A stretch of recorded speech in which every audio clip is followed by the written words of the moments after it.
I'm in the last location of this circuit that we're running. This is going to be the very end of it. You can see the one up there. That is the start of our circuit, and now it's going to end up back right here. So first thing I'm doing is taking a measurement in between the purlins. The company that we got the lights from actually gave me a light schematic. They mapped it out for my shop, and I'm within like inches of what they actually laid it out to be, but I'm just kind of centering them off the purlins so that it puts it evenly throughout what I'm figuring the shop's going to be, and as close to these walls as we can be, as close to the center as we can be. So what I'm doing is just taking a measurement from this one,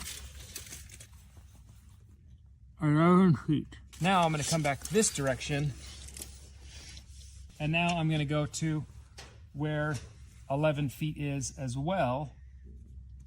And so this is my first one, this is my second one. Now I'm going to just center between the two of those. That's 1, 2, 3, 4, 5.5 inches. So I know I'm going to be 2 3/4. So 1, 2 3/4 puts us actually in the center. That's a real simple way to find the center of something rather than trying to get from end to end and then cutting that in half. Just bring it across two different areas that are hopefully going to cross each other, make a mark at the same distance from each of those. So they were each 11 feet, and then I just centered between my two new lines I created. We're not building a watch, but we do want it to look nice. The next step is going to be drilling our hole so that we can put our eye bolt to hang our lights with. So I bought eye bolts that were just at least a 1/4 inch shank. This is a 1/4 20 head, but realistically this is only, I think, a 1/2 inch opening. A 3/4 inch opening would have been a little bit better, but it still works just fine. So we start off by putting the nut that comes on it. I put that all the way to the bottom. Then I put a 1/4 inch washer. Then we put another washer on top, and then the secondary nut that I bought is a nylock nut. And it's locking nut so that this won't ever come undone. So it does require a little more force to lock it up in place, but it'll at least hold forever. I pre-made all of my junction boxes on the ground, so I wasn't fumbling with all of these take-alls and boxes and stuff up here. It just made more sense. So I built 6 of them, and all of them are the same except for 2 of them. All of them have wire coming in and then going back out, and then a take-all for the light itself. So they all typically have 3. Power is going to come in from this side, and we're going to connect it, and then the actual light itself we're going to connect in through this one. So I only needed 2 on this one, and one of the other ones for the switch leg ended up with 4 of them. But for the most part, they're pretty simple, pretty basic. One thing to note is that if you are going to be doing these lights yourself, if you don't have outlets for them to plug into and you want to hardwire them like I'm doing, every single junction has to be in a junction box and it has to be covered. That is code, and ultimately you want to do it that way anyway, so everything's protected and not vulnerable. So all of ours have had junction boxes, and then we just mount those together.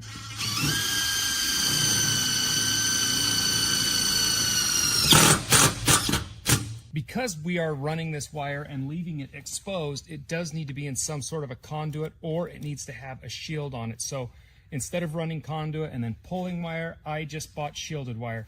It is more expensive, but you'll be happy with it in the long run. It's just easier to work with, I feel like, and then it meets all of the code standards that you need. So it's protected, covered. Buy a couple rolls of it or 1 roll of it, and then just keep it and use it up. So if you've never worked with shielded wire, there are a few tricks to it. If you're kind of stripping off some of this, you just kind of bend it and then unravel it a little bit.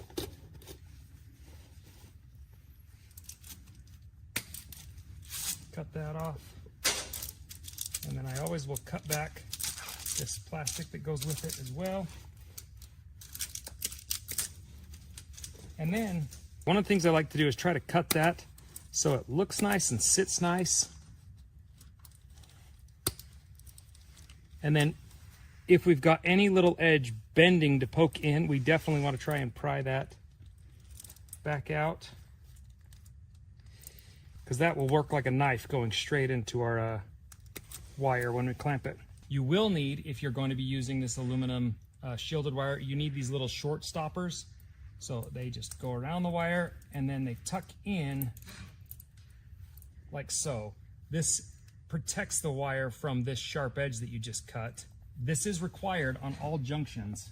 With our short stop in and our wire stripped back, we're ready to feed it into our junction box.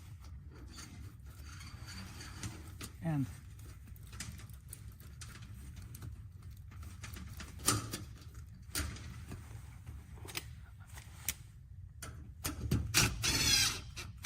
so when it comes to tightening down these take-alls, you do need to be careful. You don't want to cinch this guy all the way down because it can pinch those wires. But you need to make sure that that short stop and the end connection is kind of past this, as deep into that as possible. Pull it in, lock it down, and now it's good to go and it's protected. Now our wire is actually fed, and if we were going to go continually down the series, we would have to put another take-all, and I would run that one in so that I had this wire coming in, wire going out, and that's how the rest of the junction boxes look. With your light, you're going to get a hook that comes with it that allows it to kind of clamp onto maybe cable or whatever you've got. They do make some hooks that you can get to clamp right to these purlins, but I didn't want to try and order those, and they're kind of expensive. These eye bolts are really cheap, and it's a real secure way to make sure this isn't going anywhere. We're going to undo our little security bolt there that makes it so it can't ever swing out of this hook. And I like the redundancy that they have so that things stay secure. A bigger eyelet would be better for these, so make sure, maybe take one of these hooks to the store with you when you buy your eyelets so you know what size to get.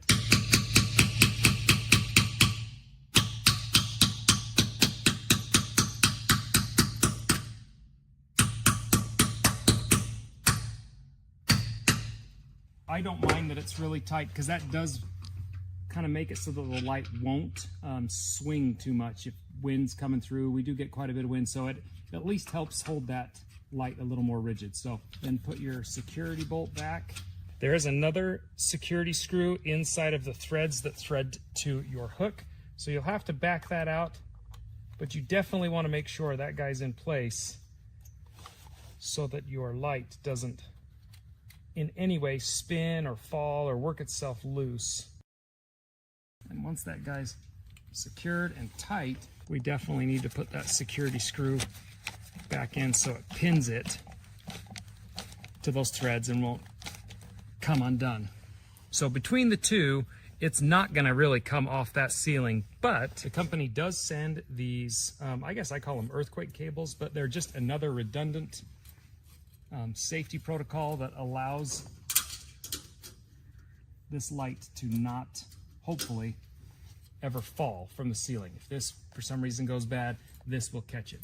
So it's kind of nice that they're keeping that. And depending on where you're at, if this is a commercial setting, the code will actually require that. Now, if you wanted, you could just set this up to be an outlet for just like a regular outlet, and these could be a plug and play. I didn't want to do that, mostly because I know I'm never going to get back up here and undo it. I don't want the vulnerability of it.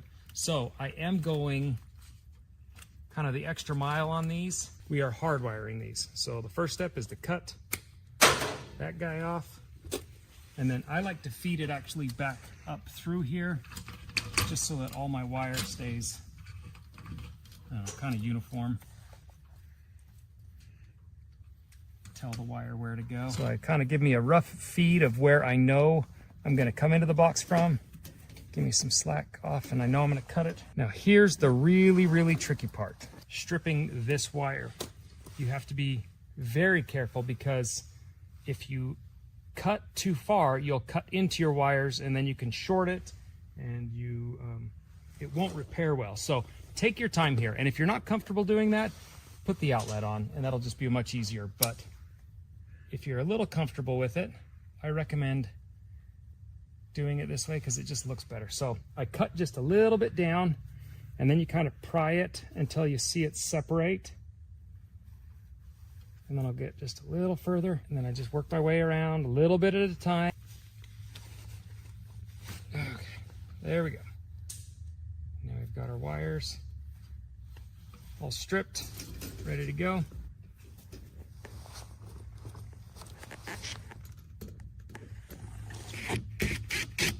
We need that to be snug and secure, but again, we don't want to pinch it too tight because then you can possibly short out wires.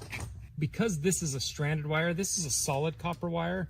These are stranded wires. Because this is stranded wire, you want to twist it and bind it together on itself really well. Make sure it looks as much like a single strand as you can. You're going to do that to all three, and then we can actually start connecting them. My order of operations is always ground first.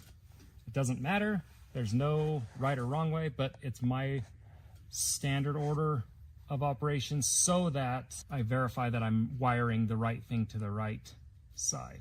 When you're wire nutting stranded to solid, especially if you've got multiple solid wires, I like to stick the stranded piece into the wire nut all the way. And then I slide it over top of the stranded or the solid strand. And that usually guarantees that both are not only stuck in here or bonded really well, but they're also guaranteeing that it's bare metal against bare metal in there. Once again, stranded all the way into the wire nut. And then I go over the top of the solid strand.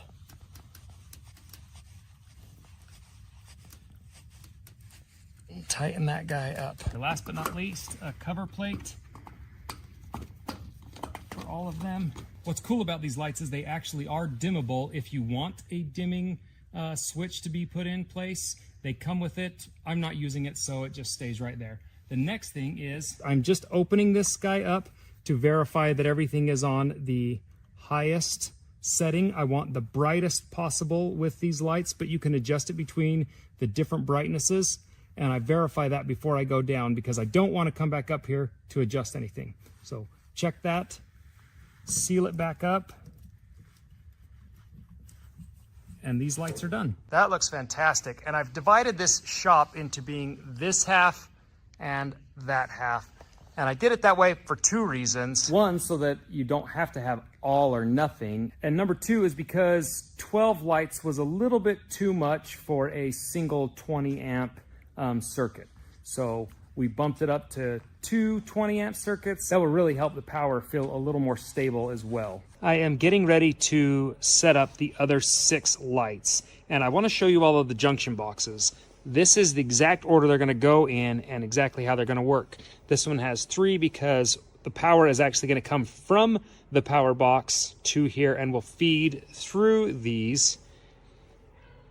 And then this one, once we come from this one, we'll go over. This one will have 4 because this one's going to actually power all of the boxes, plus have a switch leg for it. Then we'll go this way and it will dead end there. So it will create somewhat of a U shape, but then it'll go off. These are the lights that I was sent from my shop, and what I like about them is, one, they are a high bay light, and I need high bay lights because our ceilings are so high in the shop.